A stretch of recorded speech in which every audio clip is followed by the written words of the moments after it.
এখন কিছু কিছু পণ্য আছে যে পণ্যগুলো সাধারণ মানুষের যেটা আয় আছে, আয় সীমার বাহিরে আছে। আমরা দেখেছি এর আগে 3 থেকে 400 টাকা কেজি ছিল কাঁচামরিচ, সাধারণ মানুষের অভিযোগ ছিল। আজকে কি? আজকে নিলাম 160 টাকা কেজি। না না, এখন ফলের রেট মোটামুটি নিয়ন্ত্রণে আছে। এখন ব্রয়লার হলো 170 টাকা কেজি, সোনালী মুরগি 300 টাকা কেজি, লাল লেয়ার 320 টাকা কেজি।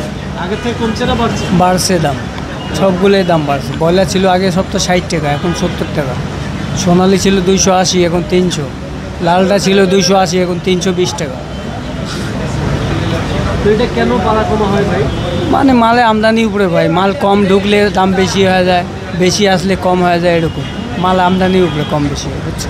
এখন কিছু কিছু পণ্য আছে যে পণ্যগুলো সাধারণ মানুষের যেটা আয় আছে, আয় সীমার বাহিরে আছে। যতটা আয় হয় তার চেয়ে ব্যয়ের পরিমাণটা বেশি হয়ে যাচ্ছে। এখন সরকারকে একটু নিয়ন্ত্রণের ব্যবস্থা যেভাবে হয় এভাবে করলে সবচেয়ে ভালো হবে। লাল ডিমের ডর্জন 130 টাকা, সাদা ডিমের ডর্জন হচ্ছে 120 টাকা, হাঁসের ডিমের ডর্জন হচ্ছে 210 টাকা। গত সপ্তাহের থেকে 5 টাকা করে ডর্জন প্রতি কমছে। সাধারণ মানুষের কোনো অভিযোগ নেই ডিমে? না, সাধারণ মানুষের অভিযোগ নাই। বাজার যখন বাড়তির থেকে কমে তখন তার অভিযোগ থাকে না। আগের চেয়ে দাম কম আছে একটু। আমরা দেখেছি এর আগে 3 থেকে 400 টাকা কেজি ছিল কাঁচামরিচ, অন্যান্য আরও, যেটা সাধারণ মানুষের অভিযোগ ছিল। আজকে কি? আজকে নিলাম 160 টাকা কেজি, 160 আজকের দাম। তোর তো এখন সামনের দিকে শীত আসতেছে, মানে ফলের চাপ বাড়তেছে। আশা করি এখন সামনের দিকে দাম কম হবে। এতদিন বেশি ছিল, এখন এত বেশি না, এখন মোটামুটি কম আছে। এখন কোনটা কেমন দাম? এই যে এই আপেলটা ছিল 350, এখন বেচতেছি 300।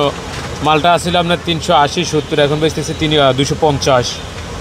আর শুধু আপনার লাল আঙ্গুরটার দাম বাড়ছে। লাল আঙ্গুরটা মনে হয় এতদিন বেচছি 350, এখন হচ্ছে 450।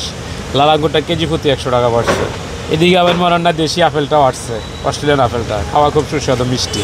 মানে সব কিছু এখন কি একটু স্বাভাবিকের মধ্যেই? সাধারণ মানুষের অভিযোগ তো নাই না? না না, এখন ফলের রেট মোটামুটি নিয়ন্ত্রণে আছে। এখন মোটামুটি সবাই খাইতে পারতেছে।